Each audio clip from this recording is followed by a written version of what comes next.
हरियाणा विधानसभा चुनाव आते ही नेता सक्रिय हो गए हैं।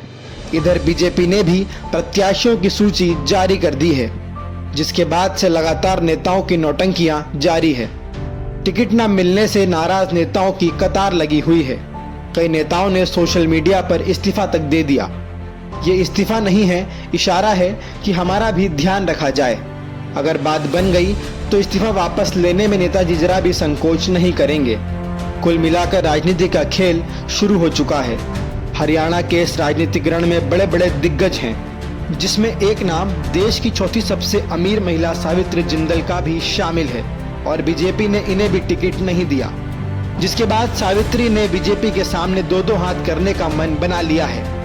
बीजेपी से भागी हुई सावित्री जिंदल का कहना है कि अब वो निर्दलीय चुनाव लड़ेंगी। लड़ना तय है।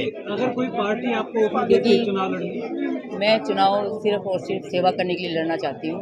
तो मैं यही चाह रही थी कि मुझे अब की बार, यह मेरा लास्ट चुनाव है, मैं चाह रही थी कि मुझे सेवा करने का मौका मिले, मैं अपने हिसाब के बच्चों की सेवा कर सकूँ।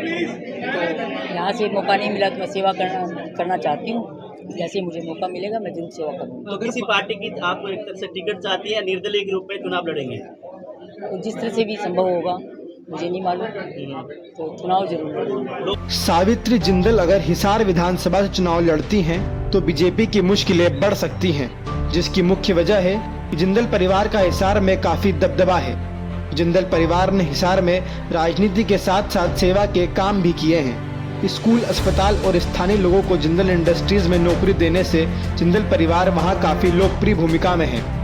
ऐसे में बीजेपी के लिए जीत का रास्ता मुश्किल हो सकता है। हिसार से वर्तमान विधायक डॉक्टर कमल गुप्ता मंत्री रहे हैं, लेकिन हिसार में उनको लेकर नाराजगी की बात सामने आती रही है, जिसका सीधा फायदा सावित्री जिंदल को मिल सकता है।